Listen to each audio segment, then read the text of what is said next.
Well, the hits just keep on coming. I've often joked that my name should have been Murphy because anything that can go wrong will and does go wrong. Mostly in my life. Not to be one of those, people who bitch and complain and moan and everything, because, I like to take the stance that I get what I, put in, or at least try to, or whatever. But the engine has developed a knock. I did not rebuild the lower end, the bottom end of this engine when I refreshed it.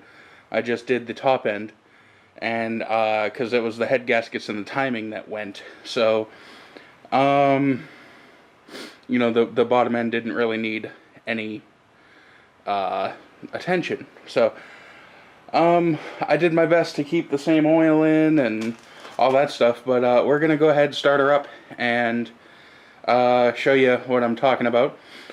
I just put the alternator pulley back on because I was running it without the alternator, because I took the timing gear, or the timing cover off, so I could get a look. A lot of people say that early rod knock sounds like that, or the tensioner going wrong sounds like early rod knock, which is what I think this is. I'm going to silence my phone. And I tested it, I tried it, I looked at it running, and it's not moving. It's rock solid. So, it's got to be something internal. My last ditch effort to save, a few more months of this engine is going to be, or, even weeks if I can, is going to be adding some Lucas oil stabilizer. See if that does anything. So, I'm going to run it for a little bit to show you guys what it sounds like. If you have any input on what it sounds like, then please do, but I'm pretty convinced it's, early set rod knock. And then after that, I'm going to let it cool just a little bit and drain some of the oil. Just a little bit, probably a quart and a half. And then put the full quart of Lucas stabilizer in there. And we'll see what happens. Alright, so my tablet has connected to the ECU. And corn tack.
Alright, so that was normal idle.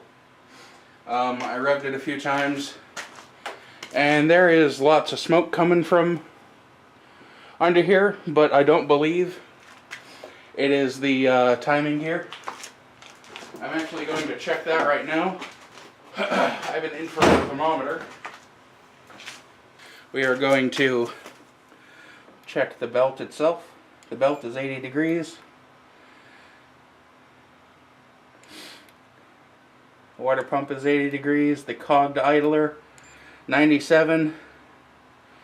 The tensioner pulley is around 80. The smooth pulley is roughly 125. The bearing surface is 100. And the bottom smooth pulley is roughly 100. This is all Fahrenheit.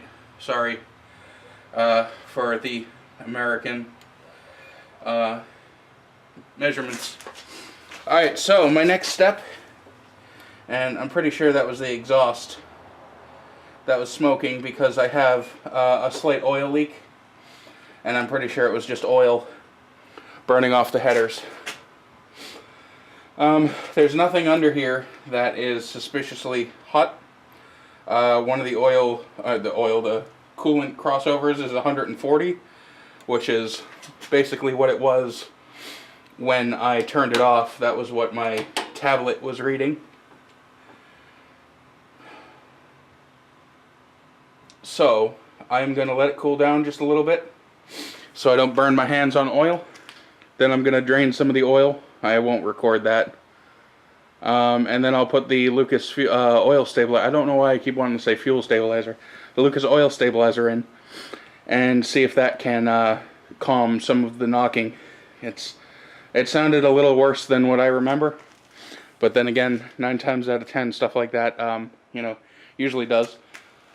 I'm gonna drain the oil into an oil pan that I have, and I have an old neodymium magnet out of a hard drive that I'm gonna run through. I don't know if the bearings in these are ferrous or not, so I don't know if it'll pick up particles or not. But yeah, I probably should use a new oil filter with this, but I don't believe I have one. So we're just gonna have to wing it. Sorry for the switch to my phone. The battery on my camcorder has become deceased.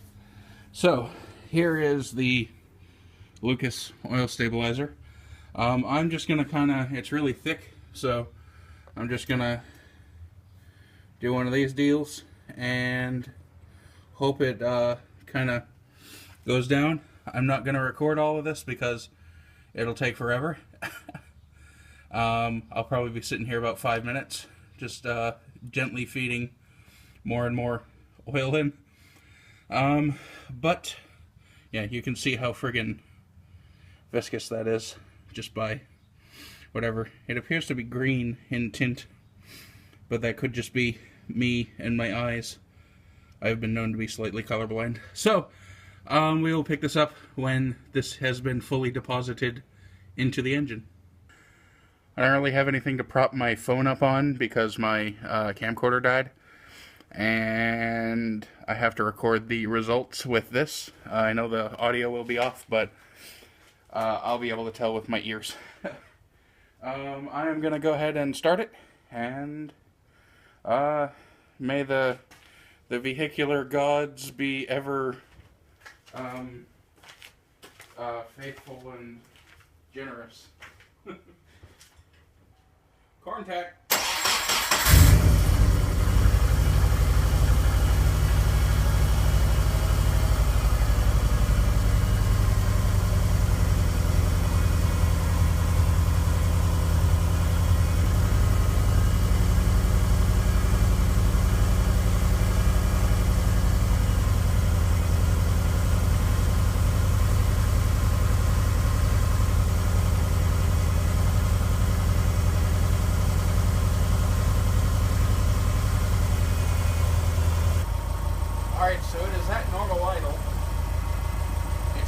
same temperature as it was when I shut it off before the Lucas oil treatment.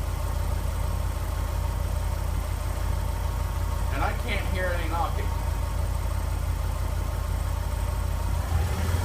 I can when I give it a little throttle.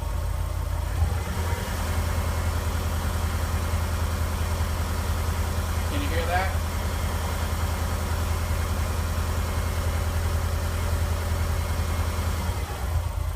To me, that sounds bottom end.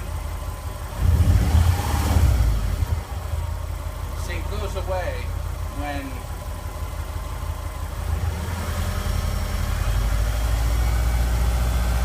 it goes away about there.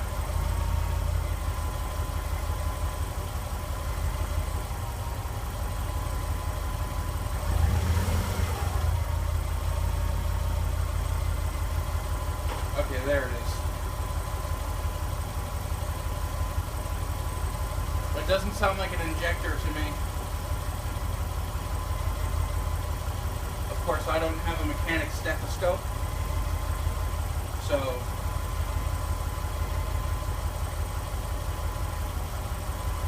let's see if I can pull this injector right here.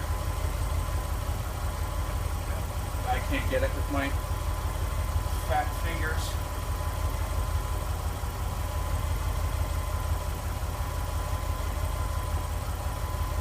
Now, I'm going to have to do it with a pair of pliers.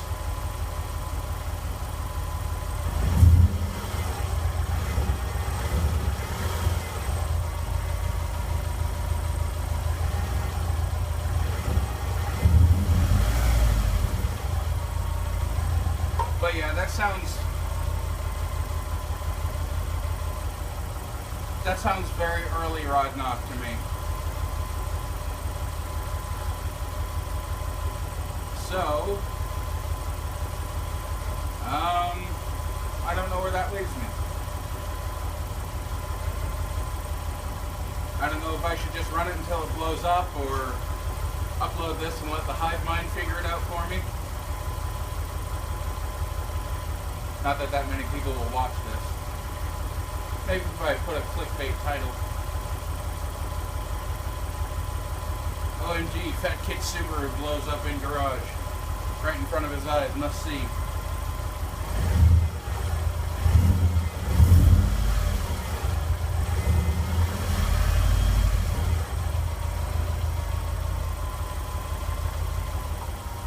I don't know.